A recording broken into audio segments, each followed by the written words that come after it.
Brahmasana or Sukhasana, in a comfortable meditative posture, so that your whole spine is completely aligned, upright, such that you feel weightless. Once you settle in that weightless posture of any seated meditative posture, just close your eyes and begin to bring awareness from head to the toes and fingertips. Occupy this body fully with your awareness, not just the head, but the entire body. The stula sharira, the physical body, your gross body. Feel that you are present in this entire body. And then connect with your breath awareness by inhaling very slowly and deeply, feeling the whole lung capacity. At the end of inhalation, you enter into a pause, a gap, a neutral zone. Then you slowly exhale.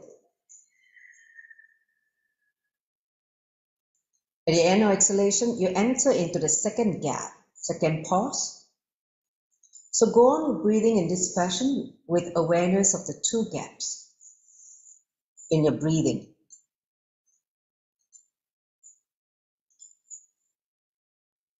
Let the breathing integrate this body and mind to the space of now. Let the breathing be the bridge between you and existence.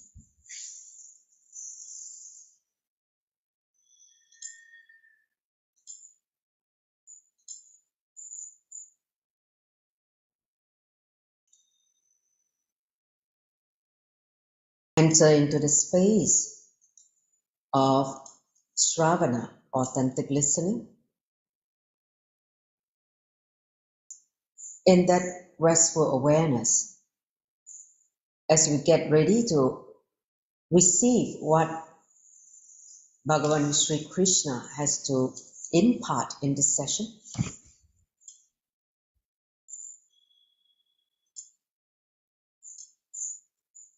Without further ado, let's close your palm together in Anmajali Mudra, the prayer pose. In front of your Anahata Chakra, your heart center. We invoke Swamiji, our beloved Guru, by chanting the Sadguru Vandanam, followed by 3 times the Mahavakya, to bless us, to enter into the inquiry of Bhagavad Gita. So take a deep breath. Nityanandam Paramasukaram Kevalam Jnanamutim Dvandvatitam Gaganashatrisham Tattvamasya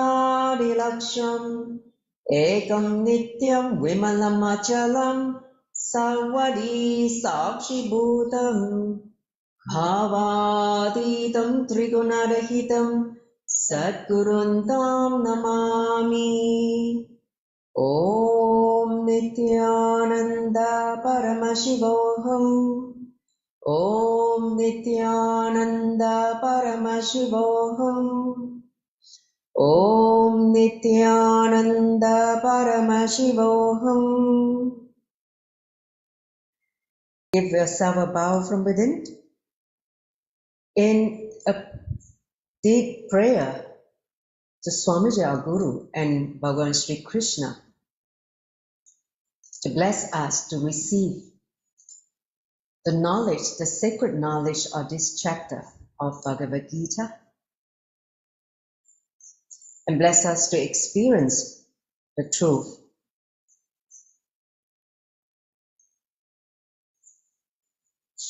With that, let's enter into the session. Next slide. So those of you who attended last week, we begin with a very powerful Nitya Kriya by invoking the healthy fire, the Jarata Agni, in the body to help us to get out of confusion. See, when you are filled with confusion, you are not able to receive the truth. The subtle brain groove is not awakened. So let's do a quick, this Kriya will only take about 10 minutes. So we do this together as a preparation to enter into the inquiry of this chapter. So 3 steps. Let me just guide all of you through this meditation or short kriya. So first form the linga mudra. So interlace the fingers, form the right thumb pointing upwards. Okay, so your right thumb is pointing upwards to the ceiling, just like a linga. Okay, so this is the linga mudra, which is a gesture of fires, which is exactly what we are doing to do, invoking the fire element in us. So interlace the fingers and put it in front of your anaraganda, which is the space between your heart and your navel area near the solar plexus region. So this is the anaraganda. Understand, anaraganda is the point, the subtle point where the 7th chakra, 7 energy center merge into one spot. That is anaraganda. And that spot is the gateway to the cosmos. So put it in front of anaraganda. And you're going to breathe intensely for 3 minutes. So I'm going to time. So deep, long inhalation, exhalation, we're going to do the breathing. Okay, so let's start. Start breathing now. Slow, intense breathing.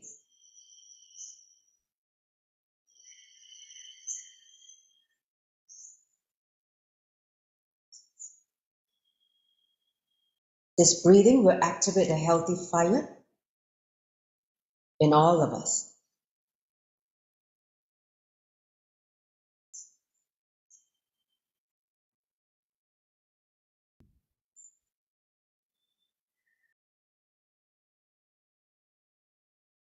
Let the fire be awakened, activated to burn away all the impurities, all the toxin that causes confusion in our inner space.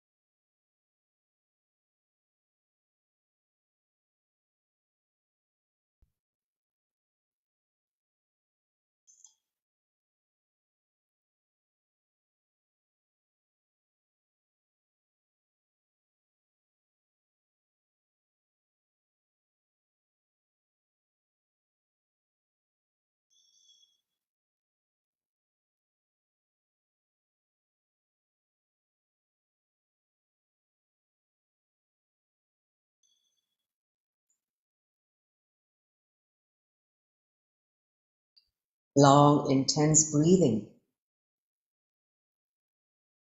with the linga mudra.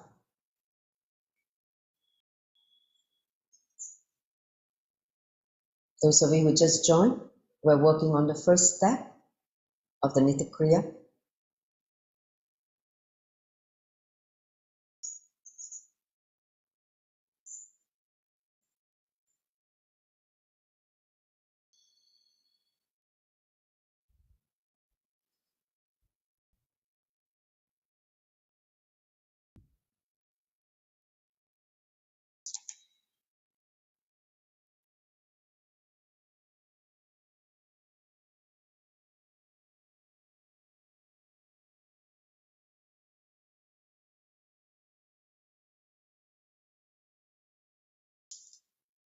Allow the Kundalini energy to be awakened when you are doing this breathing.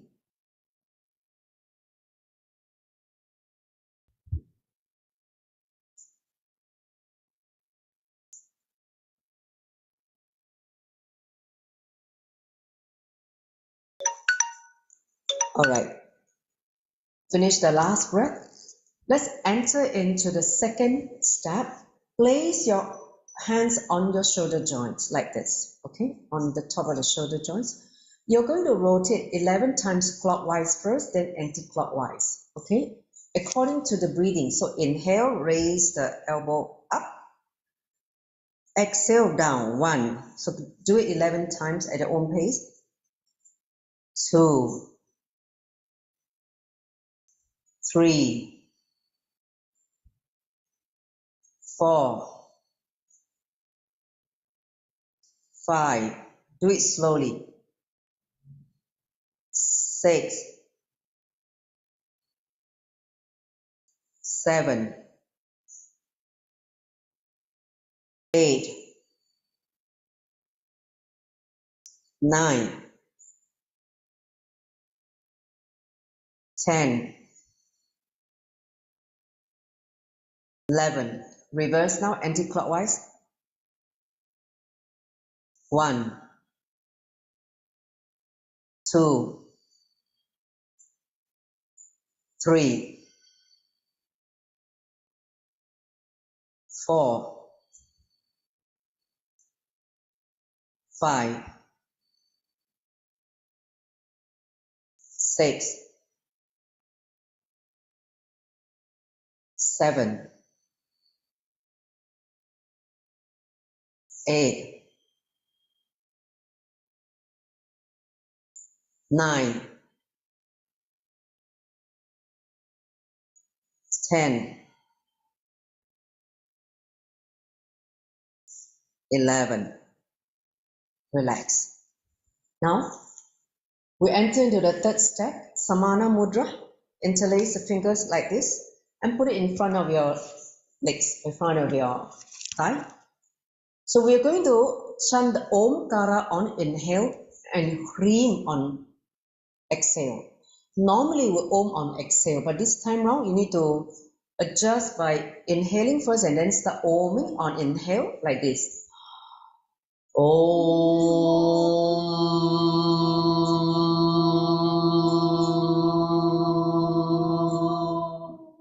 Hreem. Do it 21 times. Continue now at your own pace, 20 times more. Om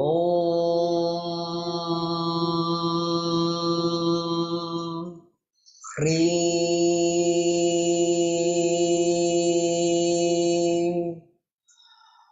Om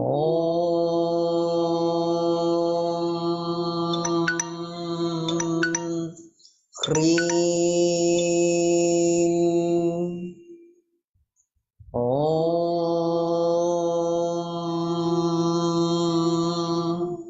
Hreem. Om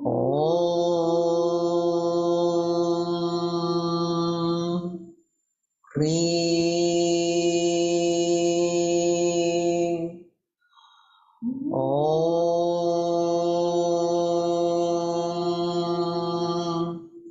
Hreem.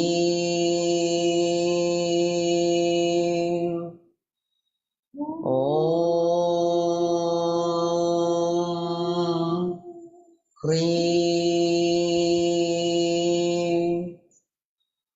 Om Hreem. Om Hreem. Om Hreem.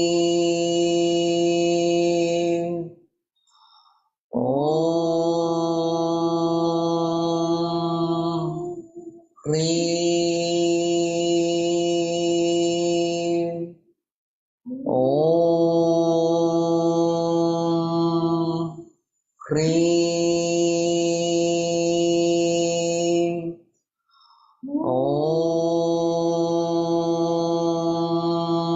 Om Hreem.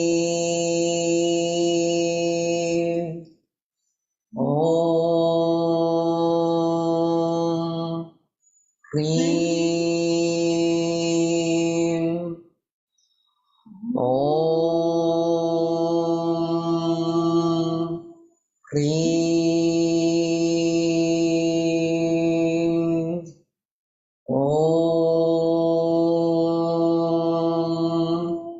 Hreem. Om Hreem. Om Hreem.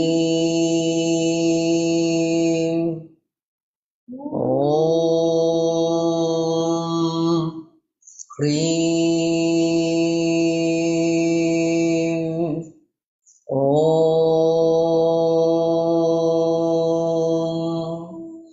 Cream.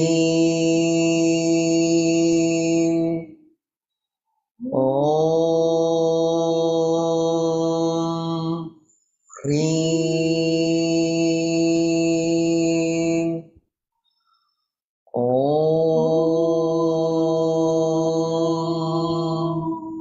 Cream. Relax if we finish doing one time. Just sit for one more minute in silence.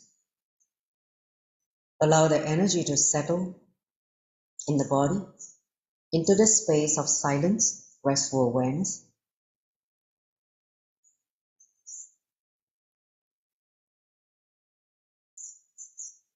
Experiencing a pulsation at the third eye.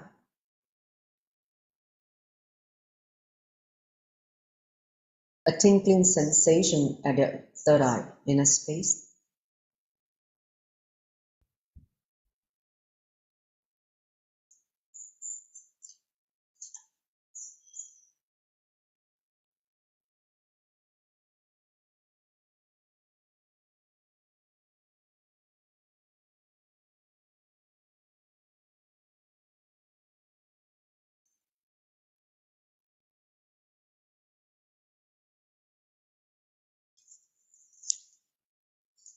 All right, you can slowly, very slowly open the eyes now.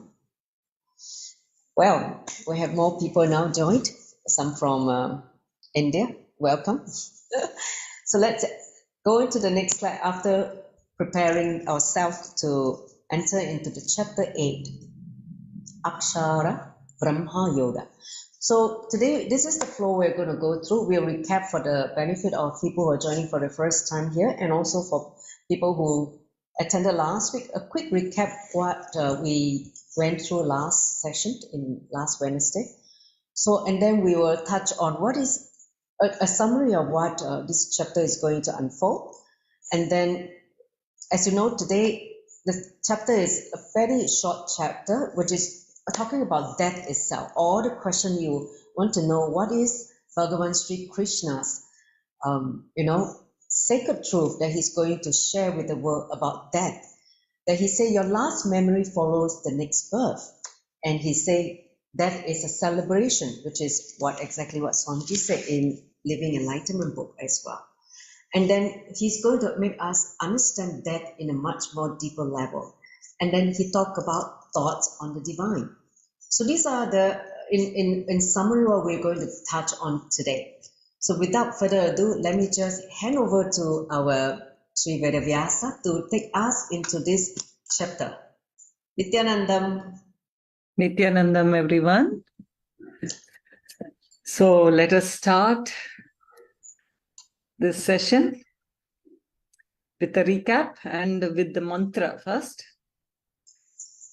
So let me first invoke mantra. Let me just invoke with the mantra Bhagavan Sri Krishna.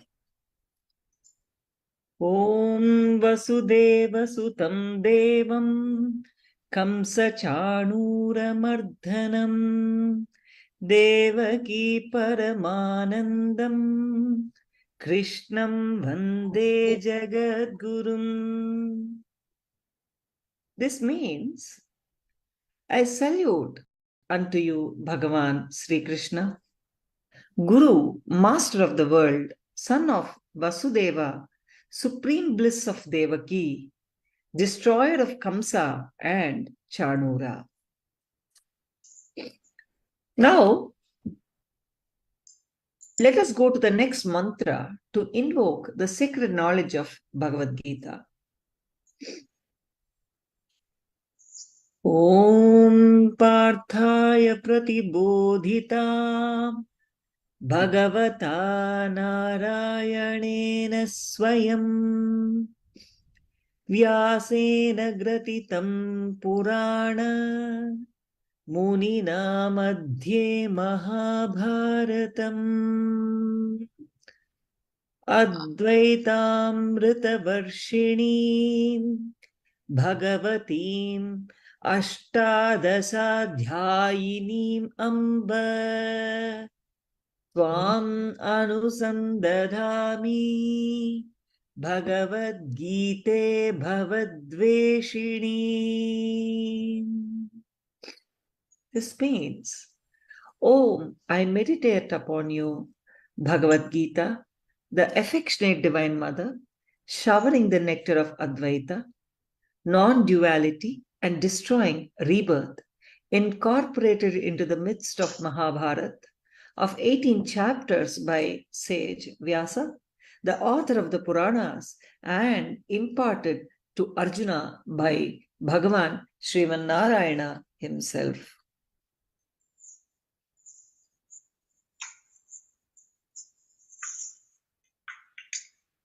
So now, let us all remind ourselves about what Bhagavan Sri Krishna spoke about chapter 7, Jnana Vijnana Yoga. See, understand, in Jnana Vijnana Yoga, Bhagavan insists that first thing you need to learn to radiate nididhyasana. That is, learn to think and speak with the same cognition you arrive at by internalizing authentic listening, Shravana, which will lead to clarity, and internalizing Manana, which will lead to cognitive shift. Powerfully living the cognitive shift is what is called radiating nididhyasana. Please understand, Bhagavan says only 1 in a billion reaches him. This whole chapter is about how human beings approach the divine, why they approach the divine, and at what level they approach the divine, and at what level do they approach the divine to grow in maturity.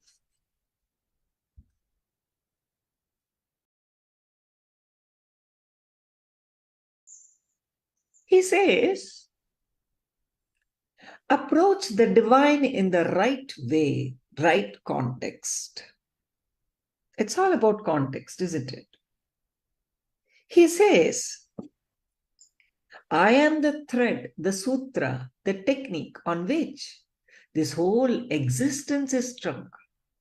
He says, he is the unseen ultimate energy without which there can be no universe at all. He declares, I am eternal. And he speaks about 3 gunas, attributes, sattva, rajas, tamas. Bhagavan says the person who approaches him out of love and gratitude is the best person. For he is dear to the devotee, and the devotee is dear to Krishna. He says clearly, one who knows me dwells in me.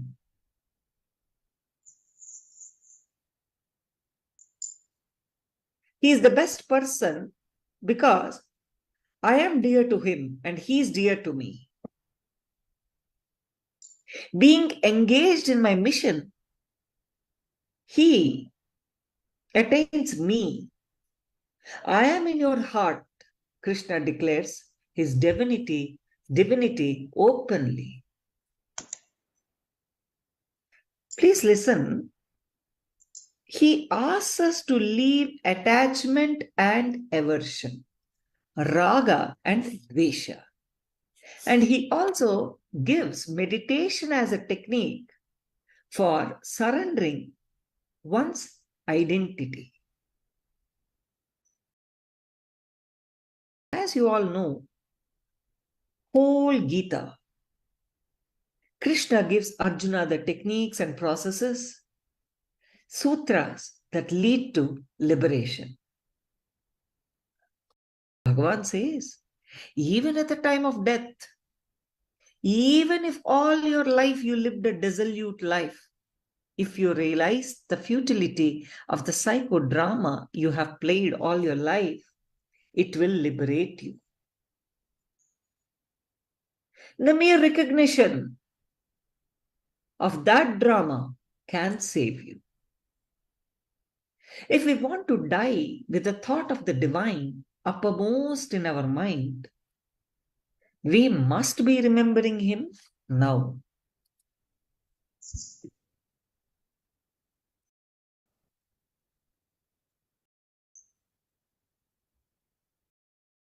He is also in 7th chapter, also he spoke about death, about next birth.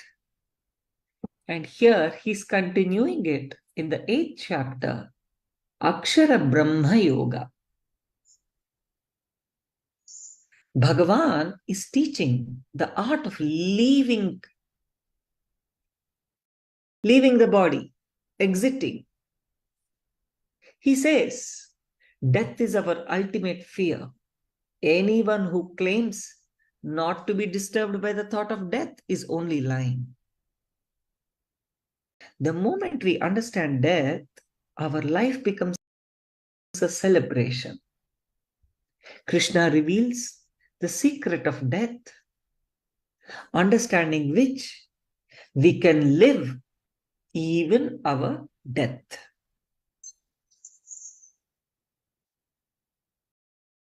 And we can leave, exit very smoothly.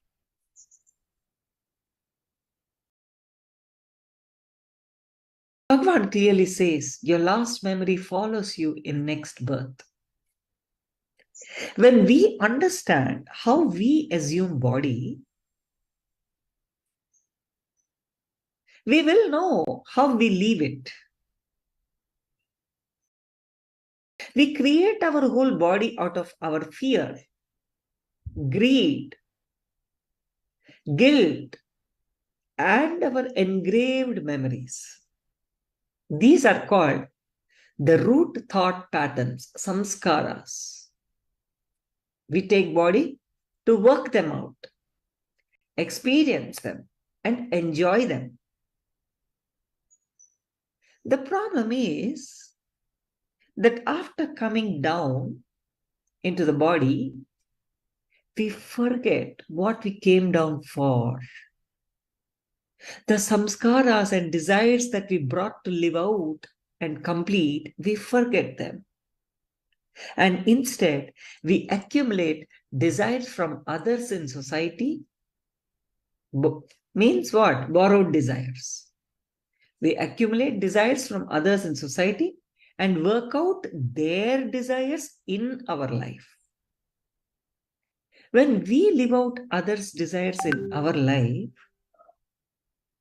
we feel deeply discontented, deeply incomplete, because the energy that we brought with us will become insufficient.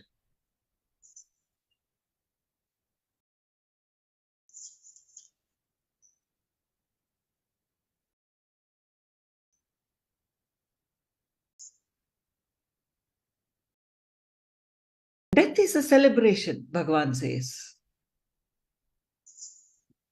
Death is the end of life as long as we don't understand it. The moment we understand it, it becomes a liberation and celebration. A man who is unable to understand death is like the living dead. A person who understands death will live even after his death. When we understand that this life and the departure from this life is a journey in a continuous cycle of birth and death, there is no urgency in living this life. And there is no fear in leaving this life also.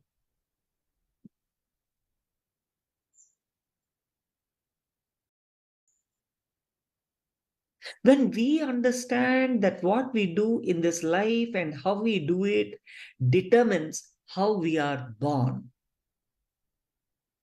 we will have a very far greater understanding of how to lead this life. Our understanding about death influences our whole social structure, thinking system, and our whole mentality can be transformed with the right understanding about death.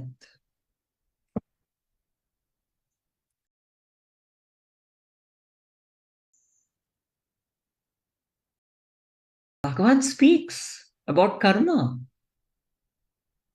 See, understand, he speaks about birth and death. And when he says karma, karma refers to the unfulfilled desires that we create over many births, which pull us back again and again to take birth and fulfill them. Let me tell you the types of karma. We have three types of karma: sanchita, prarabdha, and agamya. Sanchita karma is our complete bank of unfulfilled karmas, like our safety deposit or the files archived in our office vault, our bank. Prarabdha karma are those karmas that we have brought and come into this life, like files in filing cabinets, which we access and work on regularly. Now, what is agamya? There is the third karma called agamya karma. These are like the new files on our table that we keep creating, new karma that we create in every life. So understand, we must exhaust all these three types of karmas to experience enlightenment. And Krishna says here, O best of embodied beings, O best of embodied beings. He's talking to Partha, Arjuna. He feels whichever beings embodied, Arjuna is the best. O best of embodied beings, the physical nature that is constantly changing is called Adhibhuta, universal form of the Lord, which includes all the demigods. All the demigods.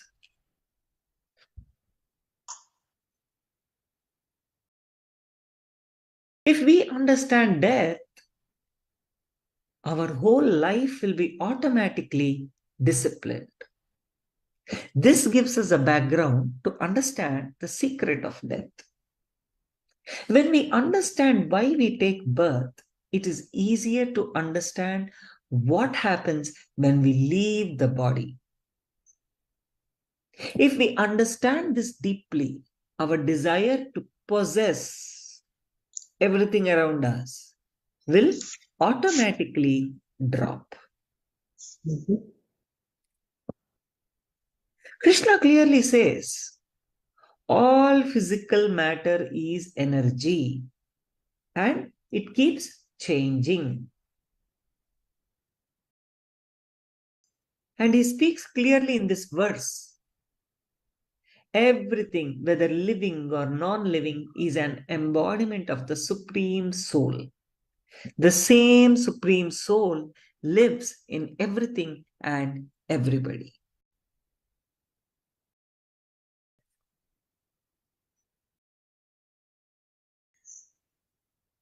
The whole chapter is about the secret of death. He says, whoever at the end of his life quits his body, remembering me alone,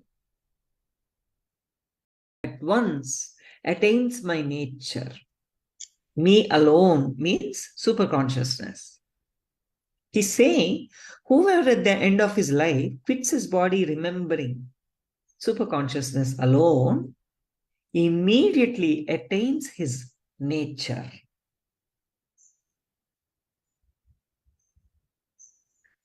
Let me chant for you.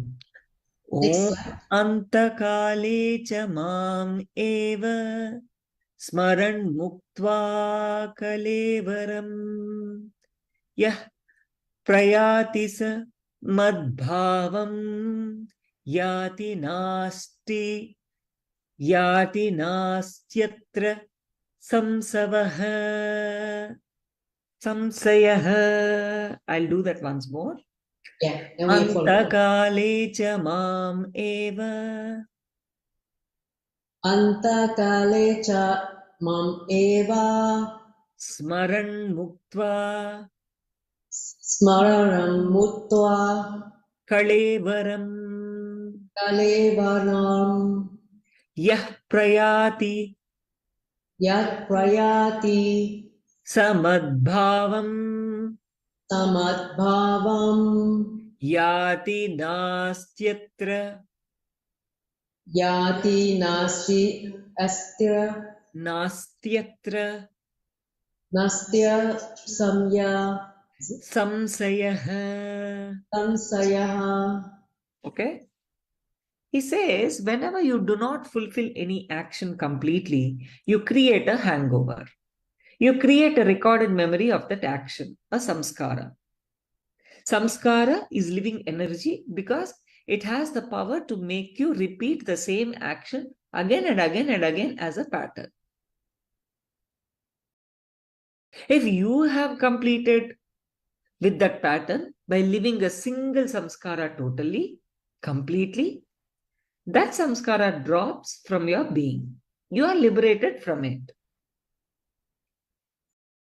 If we are unconscious at the time of leaving the body, we naturally take lower level bodies in our next birth. We come back as beings which do not have a high level of consciousness.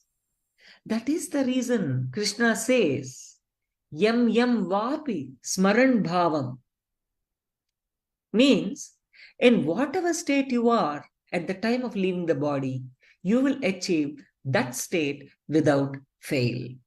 God, this is too much. Oh my God.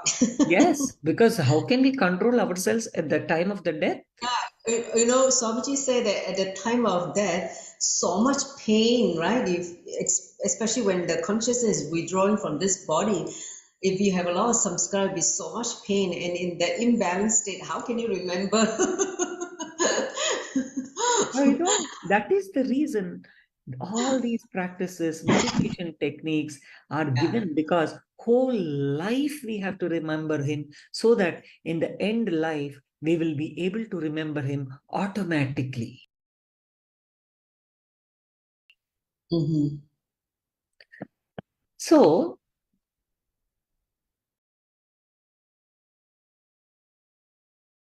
Bhagavan says, be sure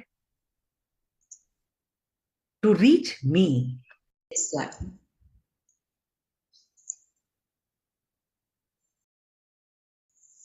Krishna says, Arjuna, you should always think of me.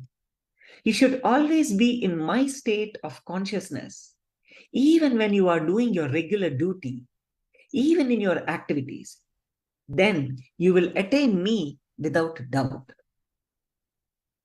Let us chant this. First, let me chant.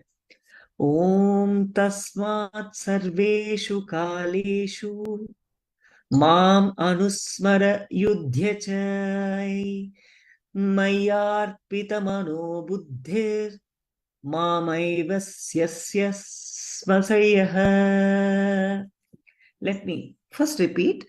Om tasmat sarveshu Tatsmat sarveshu kaleshu kaleshu mam anusmara mam anusmara yudhyachai yudhyache mayarpita maya pita Mano buddhir Mano buddhi mam evaisyasya mam evaisyasya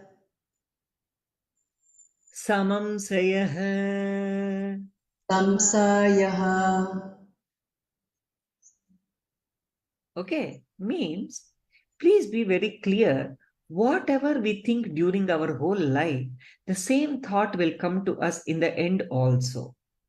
So, in the next verse, Krishna says, at the time of death, fix your mind between the eyebrows. He adds, without being distracted and with devotion. See, all this is not in our control at the time when the life force is about to leave the body. But if we have led a life in such higher consciousness, this automatically happens at that time. That's exactly what we want, isn't it?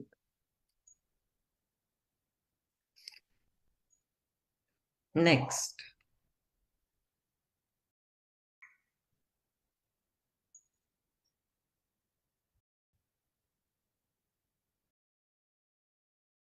There's a question from Seeker.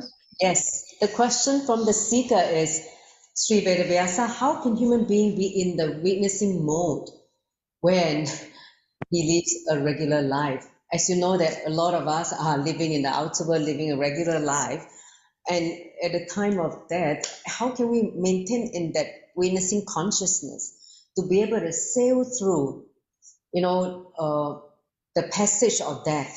I think that is, the burning question for everybody, because only when we are in that witnessing mode, the awareness, we are able to not be imbalanced and able to, take a quantum jump to the liberation. So that is the, question from the seeker.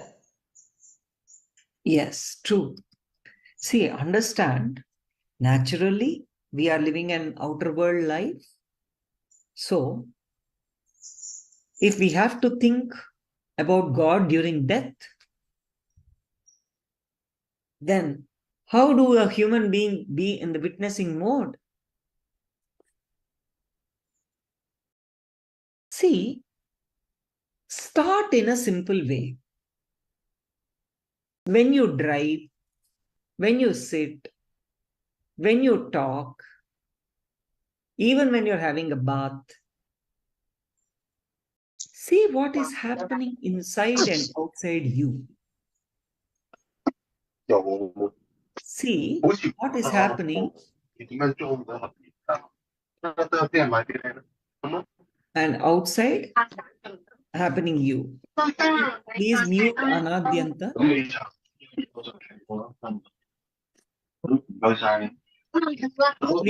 mute Anadyanta.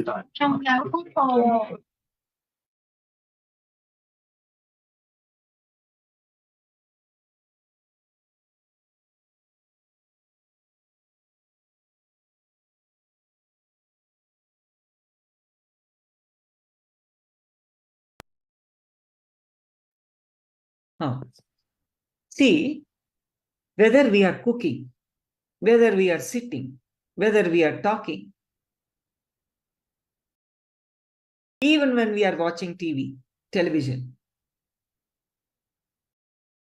see what is happening inside and outside of you.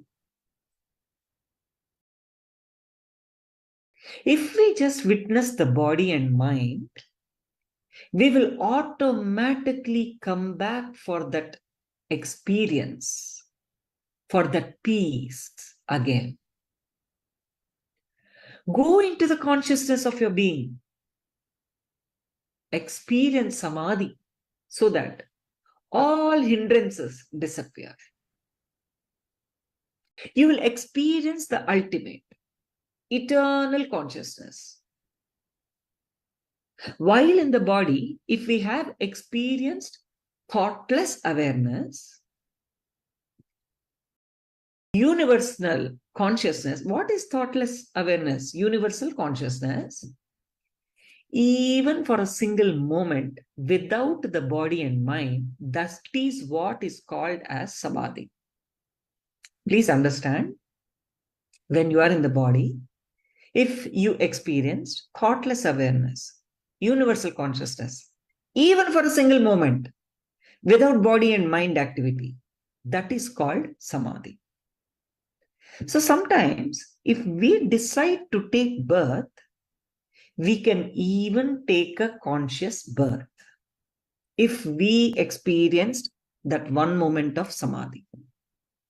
Like the great masters did, we can take a conscious birth. Krishna says, Yoga Bhrashta.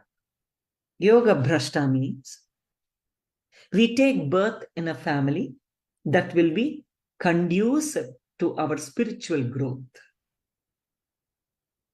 which will not create obstacles to our spiritual practices. Krishna says that only very rarely do souls take birth in this type of family.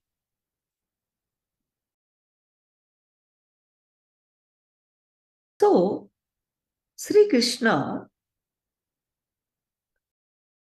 is suggesting that remember me constantly through immersing in scriptures. Remembering him means, I'm not talking about physical form, cosmic form. Sri Krishna gives different ways to attain Brahman or God or ultimate consciousness. He says that people learned in the Vedas attain Brahman. Immerse yourself in the scriptures. Keep reading some scripture or the other and imbibe its truth. It will have a tremendous impact on you. We will get into that mood of enlightenment.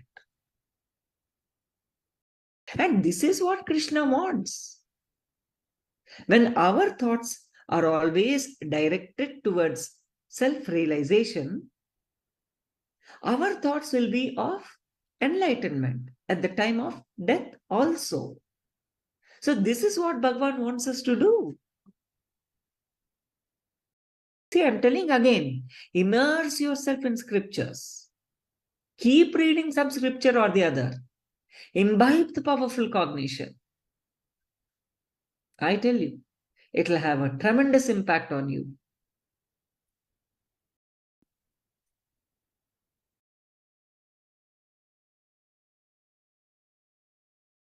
And he is declaring that he is available to anyone who remembers him constantly. He's saying, I am always available to anyone who remembers me constantly, Partha, because of his constant engagement in devotional service. After attaining me, the great souls who are steeped in yoga never return to this temporary world, which is full of miseries, because they have attained the highest perfection. He says, let existence take care. Let all his responsibilities handed over to the existence.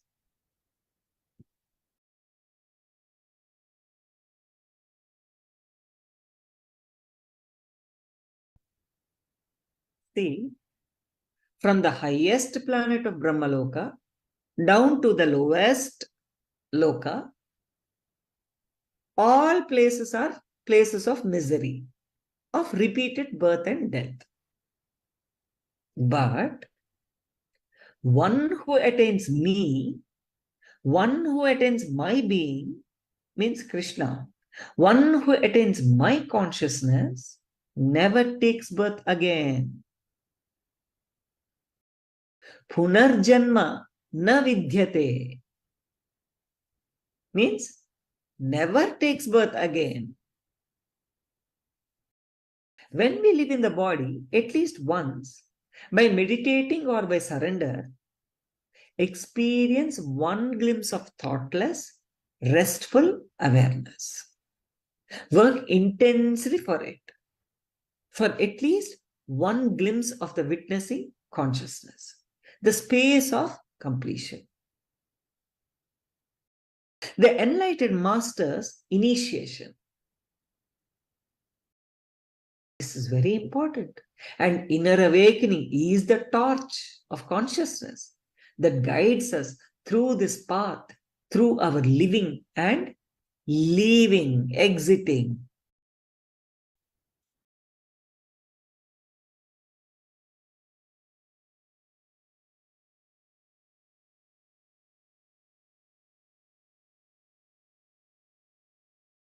Krishna conveys throughout this chapter, Krishna conveys the single message.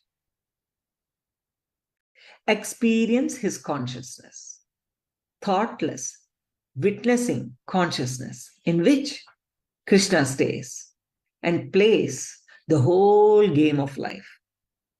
How he lives through the whole of life. That is why Krishna's life is called Leela, cosmic play. Krishna Leela. Krishna conveys one thing. All we need to do is work to achieve a glimpse of thoughtless awareness, a space of completion, even for a moment, at least for a single moment. In the next few chapters, he speaks deeply on how to open every layer, how to clean and complete with every layer, and how to achieve the conscious glimpse or the thoughtless awareness. He says further, only when we achieve the consciousness of nirvana, thoughtless awareness, we will not take rebirth. Krishna says that in all this creation and destruction, only one thing is neither created nor destroyed, and that is the ultimate consciousness. Please understand, in this birth itself, all of us have to achieve the consciousness of nirvana, thoughtless awareness. Otherwise, we will be continuously taking birth, going through death and birth and death. And we really don't know what kind of birth we are going to get next birth. So now this is the right birth. We all know an incarnation. So now is the time to work on achieving thoughtless awareness. Great. So here's another question from the seeker, Yes. Sri Vedavyasa. The question is, what happens at the time of death? What exactly happened? What a soul undergoes? What happens at the time of death? God, this is a question for whole humanity. Time of death. See, the spirit travels through the 7 layers which are there inside us at the time of death. The first 4 layers are related to the physical body-mind system. That's why they say, Swamiji once told, a ghost will not have the first 4 layers. It will have only 3 layers.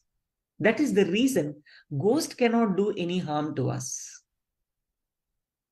Because of our fear, we get scared. We get irritated. But actually, it cannot do anything because we are made up of 7 layers and it is made up of 3 layers. So understand, the first 4 layers are related to the physical body-mind system. The spirit travels through these 7 layers at the time of death. These 4 layers, they store emotional memories, patterns related to desires, guilt, and pain, which is experienced during that lifetime. So the 5th layer is experienced during deep sleep and when leaving the body. The sixth layer is associated with happy memories. And the seventh layer is beyond sorrow and happiness, nirvana. Beyond sorrow and happiness. It is the ultimate consciousness. So, Sri Krishna says, one who attains my abode will never return. Yam prapyana nirvartante taddhama paramam mama. Means, one who attains my abode will never return back.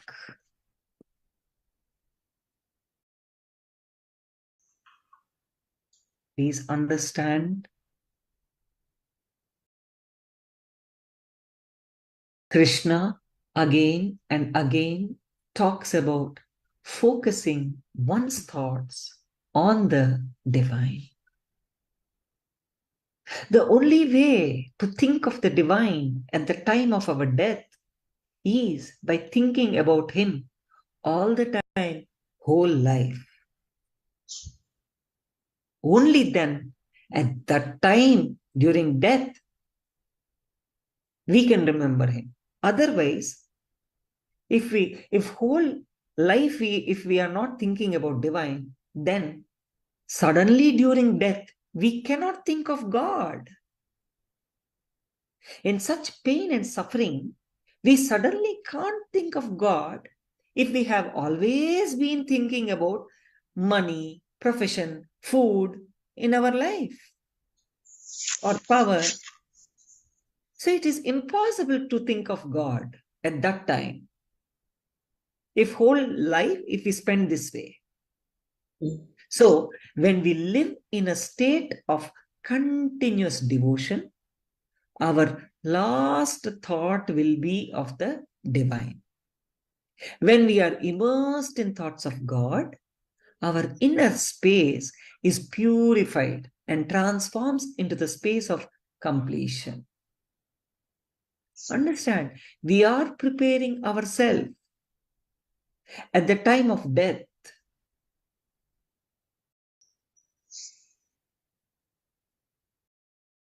These thoughts will liberate us.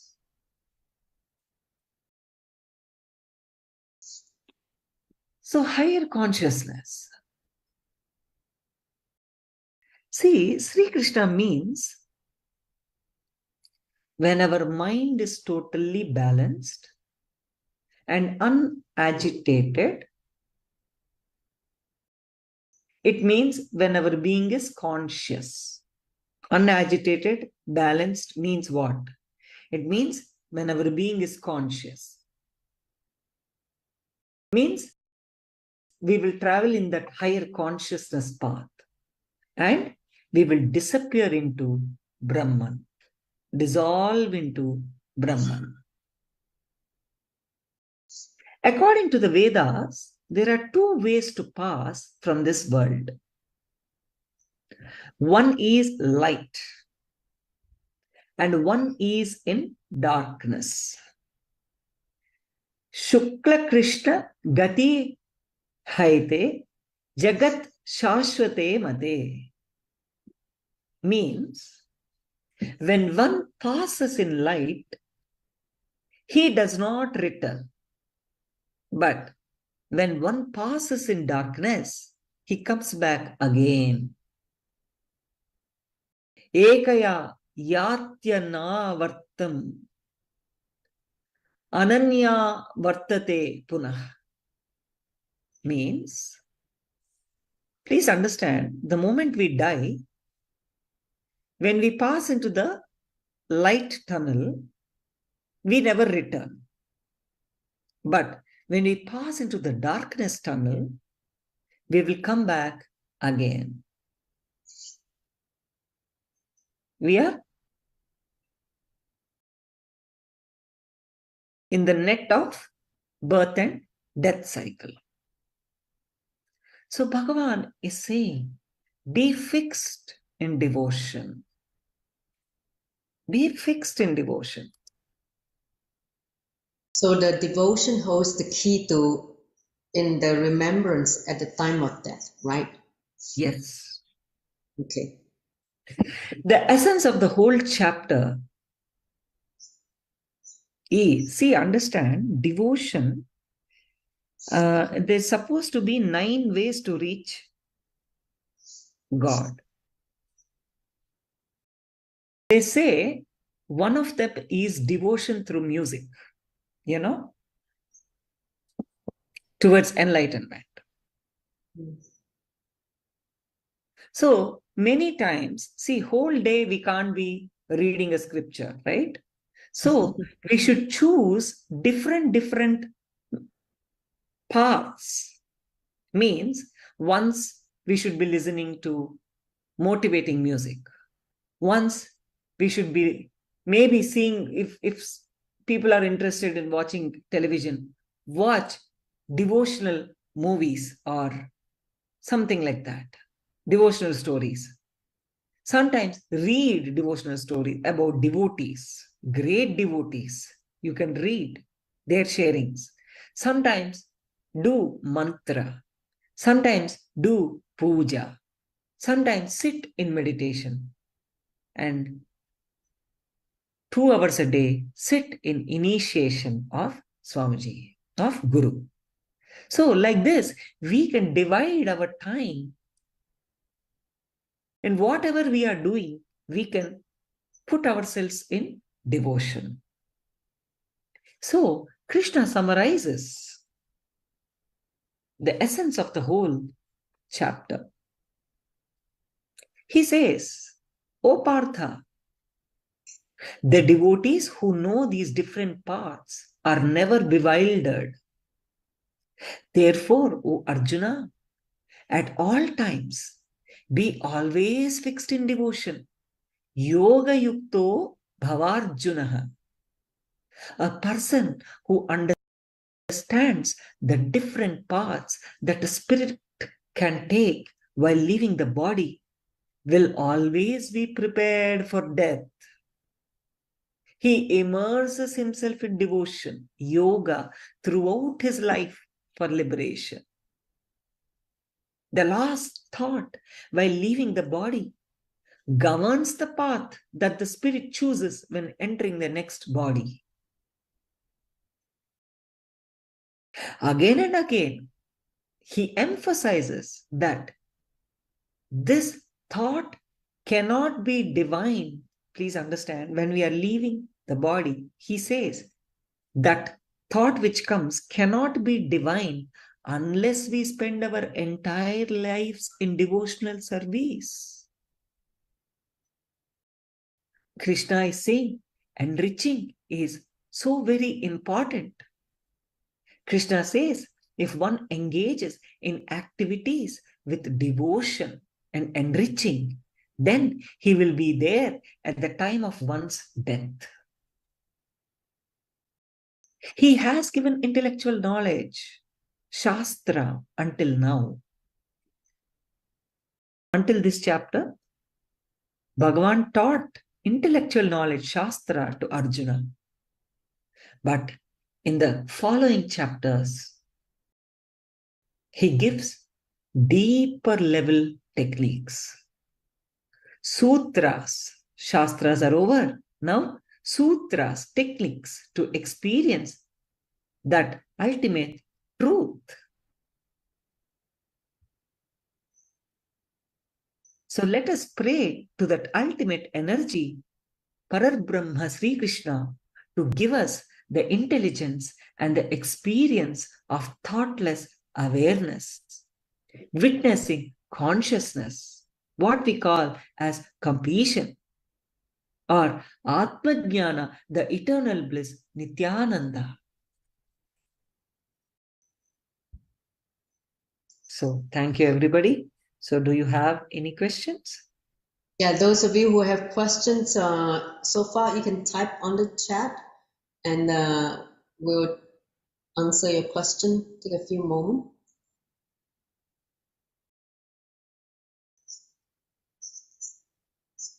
So I hope that clarifies about the science of death, the science, the art of living.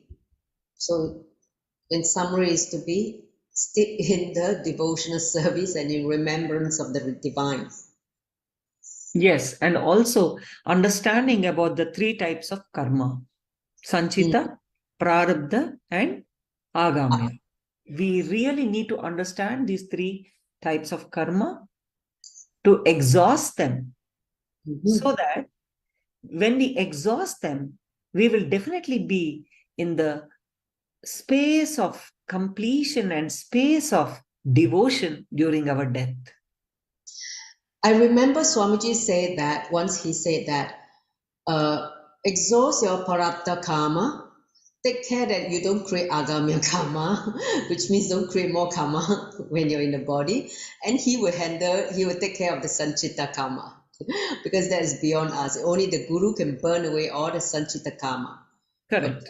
for devotion to happen. So, whatever prarabdha karma we have chosen to land in this body to exhaust, just take care that we fulfill them and make sure that you don't create more karmas while you're living in this body, without awareness. And the rest he takes care of burning all your karmic bag. So I think that's what he said.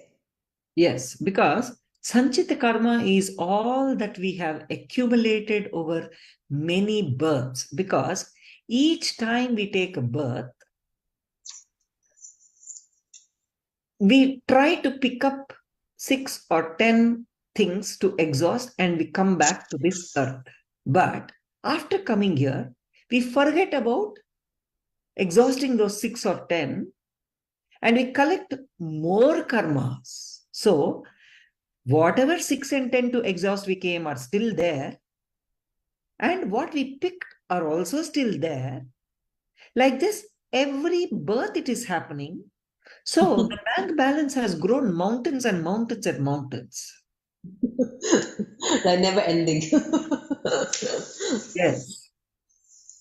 So truly, liberation is only possible by Guru's grace, isn't it? Exactly. Now I See how understand. compassionate Lord Krishna is, Bhagavan is. He's saying, Prarabdha karma means what? Whatever we picked up 6 or 10 desires and we came down in this body, he's saying, you try to exhaust only that 6 or 10. And Agamya means which we pick up in this birth. Please don't pick up anything. He's saying, don't pick up. And just focus on exhausting just those 6 or 10 karmas. Rest of the mountains and mountains and mountains of Sanchita karmas, I will take care. I will exhaust them, he's saying. Exactly. We don't have much work. It's very easy.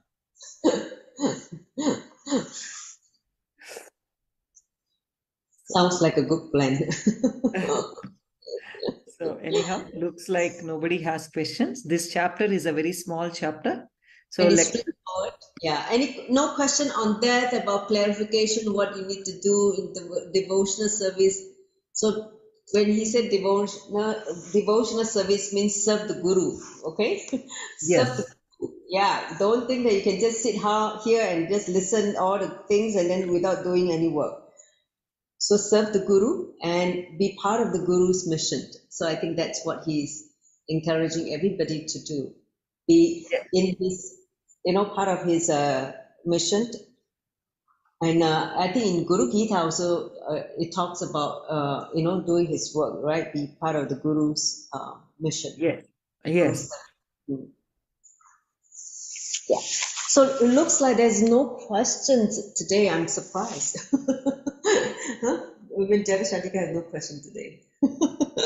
Okay, so if there's no question, shall we just cover the last few slides on enriching? Yes, please do. So as you know that we are now in the midst of Paramashiva Home level 1, 2, 3, and we just want to highlight that in this season, Swamiji has made available all 3 seasons simultaneously to everybody. And he said that for those devotees who have not attended, 1, they should attend 1, then carry on to 2, and then 3, so that progressively you're able to build a strong foundation in your spiritual growth. So I have here put together a table on the day 10, which is today. Today is going to be on 7 chakras, and then tomorrow is going to be continuation of 7 chakras. So talk about understanding the chakras in a deeper level.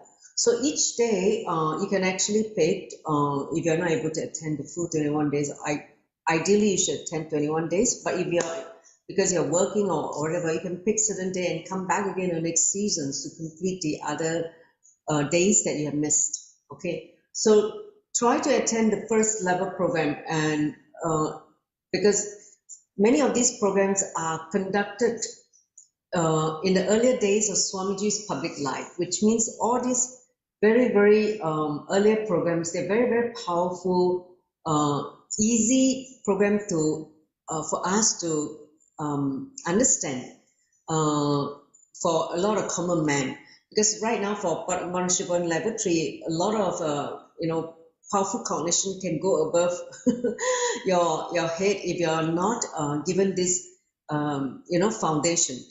Like when he talked about vertical time zone, all that may be a little bit too advanced for the common man. So at least Paramahansa level 1 will give you that understanding and build those subtle brain growth for you to progress in more and more initiation subsequently in level 2 and level 3.